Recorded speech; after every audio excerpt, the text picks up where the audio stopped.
I often get asked why I review these cheap guitars from Amazon or Temu or whatever, when there are major guitar manufacturers that have guitars priced in a similar range. And the answer is, I, and probably many of you, have a morbid curiosity about cheap guitars from brands that you've never heard of, especially ones that distribute almost exclusively through some of these wholesale direct-to-consumer platforms like Amazon or Temu.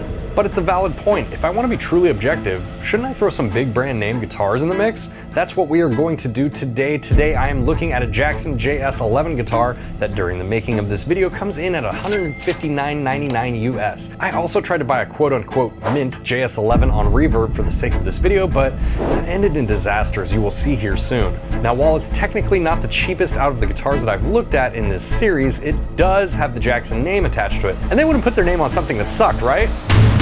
Right?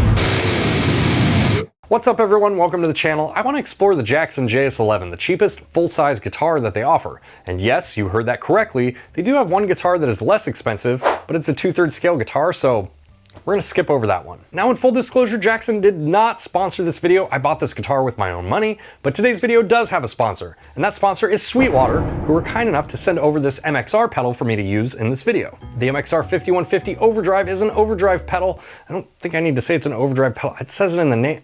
It's a pedal that was designed in collaboration with the late great Eddie Van Halen to capture his iconic 5150 sound in a gig-baggable? We're gonna go with that, I guess. Form factor. It features multi-stage MOSFETs, a 3-band passive EQ. It also comes with a built-in boost as well as a built-in smart gate, making it an insanely versatile pedal for the $199 price tag. And seeing as how it's a relatively inexpensive pedal, I thought this would be a good option for demoing the ultra budget JS11 through in this video. So if you're looking for a new pedal or really any gear, use the link in the description below. It really helps out the channel in a big way, and I truly appreciate every single one of you that do it. Okay, let's see what I got from Reverb. It's probably fine and not broken. Now, I bought this guitar for like $140. I think they retail for $160, but I got like a discount on Reverb. You know, someone had it on sale. So I decided on Jackson. I play Jackson guitars a lot on this channel. The other reason that I went with Jackson is I have an American Virtuoso, which retails for like $2,000-ish dollars, I think. And according to a poll that I put on my page, a lot of you have expressed interest in, you know, like a cheap, ultra budget versus expensive comparison. I figured this was a good guitar to get to do that because they're similar. You know, it being a Dinky and that being like a more or less Dinky. So, you know, that's why I got it. But I have to do this one first because I got to take it out of the box and it just makes sense to do the videos in this order. We'll get to that one. My knife needs to be sharpened, boy. Holy cow, it is so dull. Oh, look at this. This was packed super well. This is bullshit. They put straight up gift wrap in here. Look, there's just bubble, like it's broken. Huh.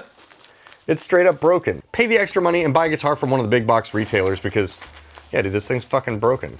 Pretty shitty of this person to pack it that way. Okay, I'm gonna wait to send this message. We're gonna see if this guitar is actually playable. I'm probably gonna send it back though, if I'm being honest with you. But let's just try and make it through this video if we can. Okay, wow.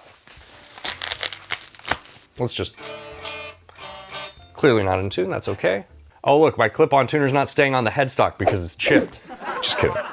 You know, it's just kind of a mess. Okay, so fun little update here. The seller got back to me about this Jackson guitar and you know, they wanted me to keep it for like a discount. And I was like, eh. I mean, if you look at this, it could probably be glued back together, you know, and it wouldn't be like the worst thing in the world. But you know, these guitars are so cheap anyways, it's kind of like, why? What are they gonna do? Give me $20 off? So I'm gonna get this guy packed up and returned and hopefully we get the new one here shortly.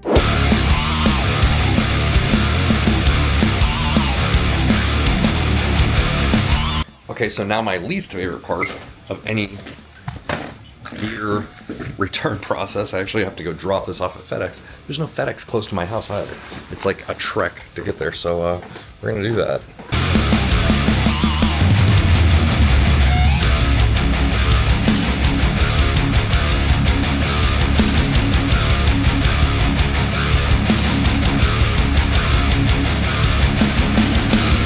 What is going on here? Why are we not turning left? There's a green light. Why are you not turning? You're not paying attention, you're texting. I missed the green light because you were texting. Wow, and everyone here is too nice to honk. Fucking Portland, man. You go. You go. You go. You go. You go. You go. You go. You go. You go. You go. You go. You go. I just thought while I was out I'd get some gas and go through the car wash. Is that relevant to this video?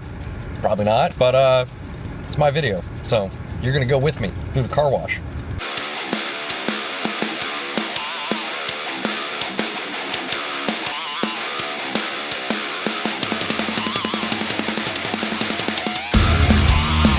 Okay, so I just got home and I'm looking for the replacement. It says it's going to be arriving today, sometime in between now and 2 hours from now. So let's see if that's accurate. Okay, I already feel much better about this one. It is in a properly sized box. Allow me to explain. This is the insert on the cardboard box. You see these thick pieces of corrugated cardboard on the top and the bottom. There's actually enough room in the box for the guitar and those. And then we have it wrapped in a sleeve here. And look, there's still space, and there's even foam right here in case it somehow manages to slip up and hit right there. It doesn't break the corner. This is the way the guitar should be packed. And we actually have the whammy bar and the Allen wrenches that are supposed to come with the guitar. It's funny how much of a difference that makes. Let's open this guy up here. Now remember, this guitar is only $160 new, so I don't have like incredibly high expectations, but oh my gosh, this is so much nicer. Look, I even have the thing on the strings. Oh my goodness. It's like Christmas. Lordy, dude. Thing off the pickup selector. The nut is cut very well. The fretwork is excellent.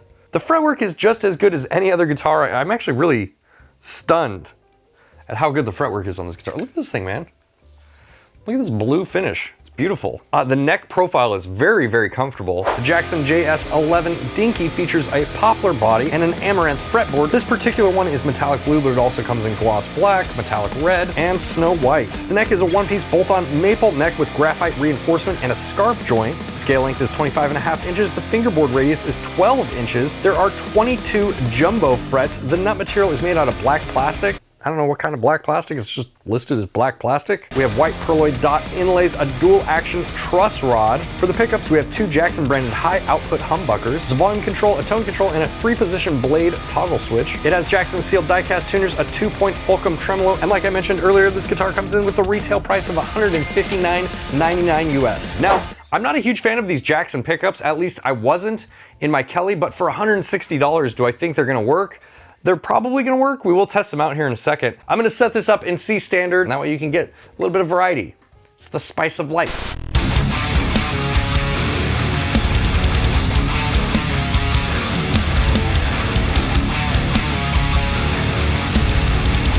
Okay, so real quick here, a few things about the setup that I wanted to tell you guys. Number one, the bridge actually came off the guitar when I was setting it up. You can see on here now, it looks fine. I didn't glue this down or anything. This is just being held down by the tension from the strings. So, you know, it's not that big of a deal. If this did happen to you, you could glue it back down. Another thing worth noting is these string slots are cut pretty narrow. You can see this here on this G string. It's not fully sitting in the nut all the way. Now it's fine, it's tuning, it's not affecting anything, but it's worth mentioning, especially if you plan on buying this and putting much thicker gauge strings on this. This is a set of 10 through 52, I believe, the Ernie Ball Beefy Slinkies. So just for reference, that is what I have on this guitar. The other thing is the tuners on this guitar are very loose. They have a ton of play in them. They take a long time. Here, look. There's just a lot of play in these tuners. The tuners are probably the weakest part of this whole guitar so far. Everything else on this guitar looks pretty decent. The electronics feel fine. Pickup selector feels fine. There's no sharp edges on the frets or anything like that. Actually, for a guitar in this price range, the fretwork is very good. It's much better than the 𝗦𝗏𝗏 guitar, if you remember that.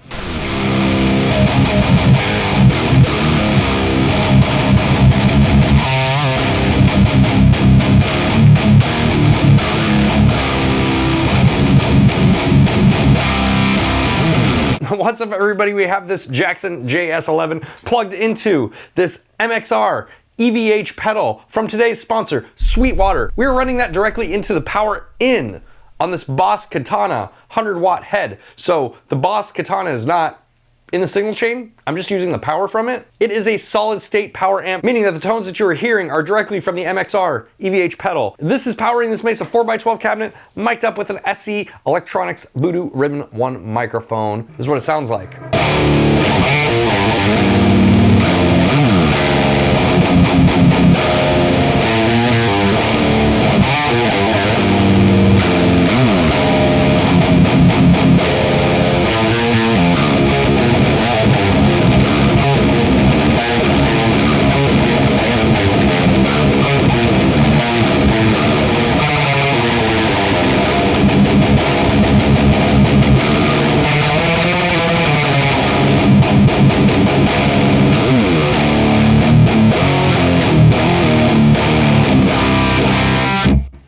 Now, a few things. I did set up this guitar into C standard. It's holding tuning pretty well right now. Something my first guitar teacher told me, and I don't know that it's necessarily true, I might be spreading disinformation right now, but he said that with tuners you want to like drop it into position and then lock it by tuning up. You always want to slide into pitch while tightening rather than while loosening. I don't really know. It's been a long time since I've had tuners that slipped like this, that had this much play in them. You know, maybe that's a thing. I did it on this guitar. It seems to be working okay, so we're just gonna roll with it.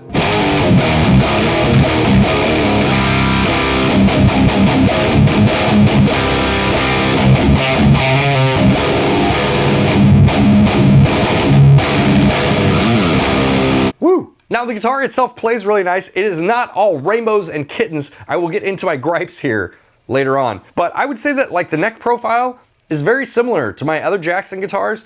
Maybe a little bit tiny, a little bit thicker, but not by much. You're not gonna find many guitars in this price range that feel nice in the hand. It's such a big deal. You know, your left hand is constantly on this part of the guitar, so I feel like guitar manufacturers probably should pay a lot of attention to this part specifically. It does not have the compound radius of other Jackson guitars. It does not have 24 frets. We are limited to 22 frets. It is quite difficult to get your hand up here to these upper frets. So those are all things to consider. The pickups are sort of surprising me. I think they actually sound pretty, especially I'm running through a pedal and a clean power amp into a cabinet, you know what I mean?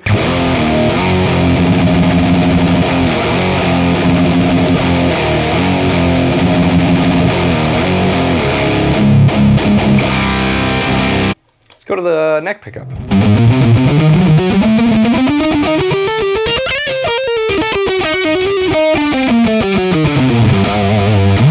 So maybe back off the gain here a little bit.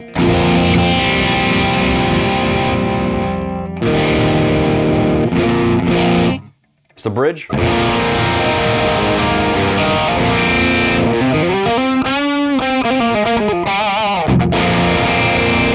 Neck.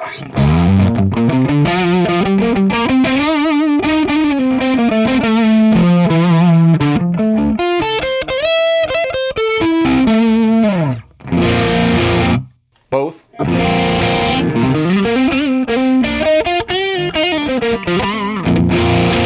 The pickups are nothing special, but again, for a guitar in this price range, they sound quite good. And I had Jackson stock pickups in my this one that's over here, this Kelly with the gold EMGs in it now. That guitar had stock pickups in it when I bought it, and I hated them. I thought they were very noisy, they sounded very hollow, very thin. These don't sound like that at all. I don't know what that means. Turn the gain back up, yeah?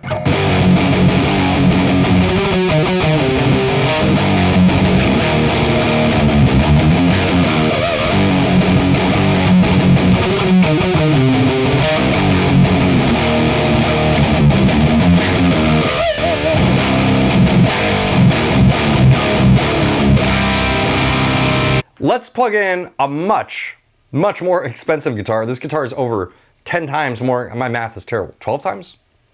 13? It is a lot more expensive than this guitar. Let's plug in this Jackson American Virtuoso over here and compare that.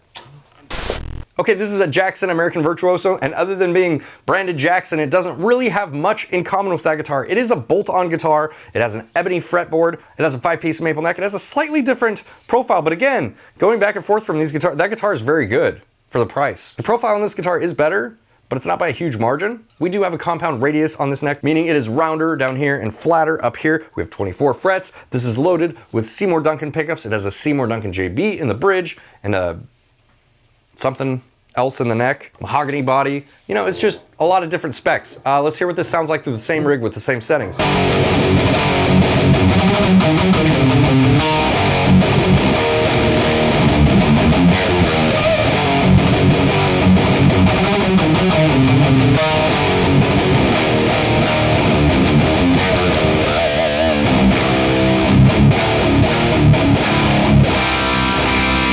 Now, I don't know how much of that is translating to you over YouTube and everything, but I would say that this guitar does sound quite a bit different. How much of that is the pickups? I can't really say, but it is a little bit more articulate. The notes sound a little bit more forward, a little bit more compressed. It doesn't have as much of like that sort of hollow sound, I guess I would describe it, that you get with cheaper pickups, but it's not by a crazy amount. Again, I just think that speaks to the value of the JS11 guitar. Let's go back to the JS11.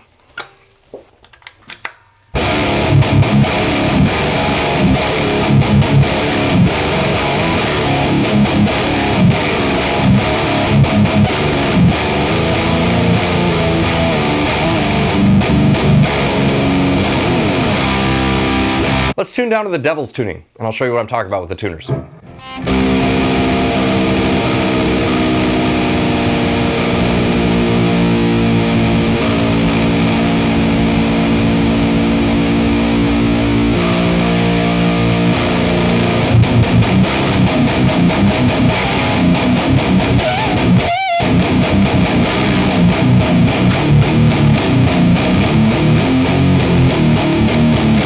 Okay, if you noticed when I tuned down, it took a long time to get there. And then I went over a little bit and then I tightened it back up and it seems to be holding tuning okay.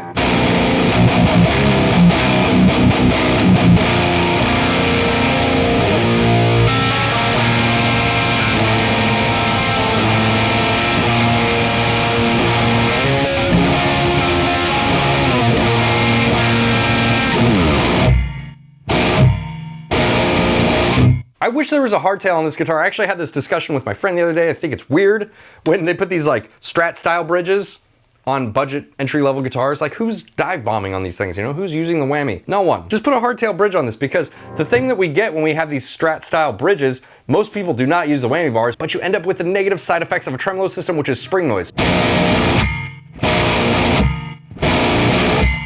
Now, of course, you could just shove a piece of foam in there, so but why? You know, just put a hardtail on it. Problem solved, right?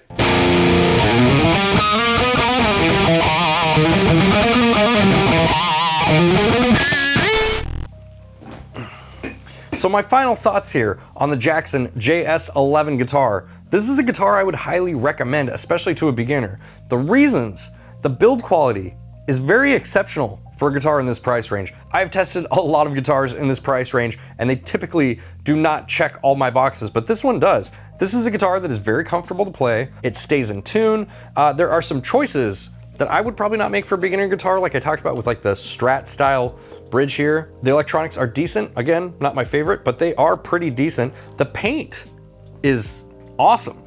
Like, this guitar looks very, very nice. You know, the worst thing about this guitar were the tuners, and then just like the issue with the nut, but you can just fix that with some glue.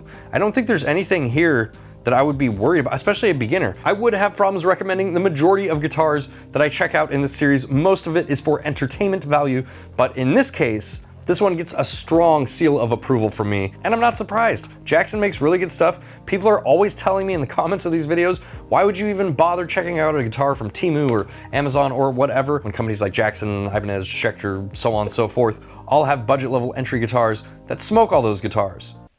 That's a good point.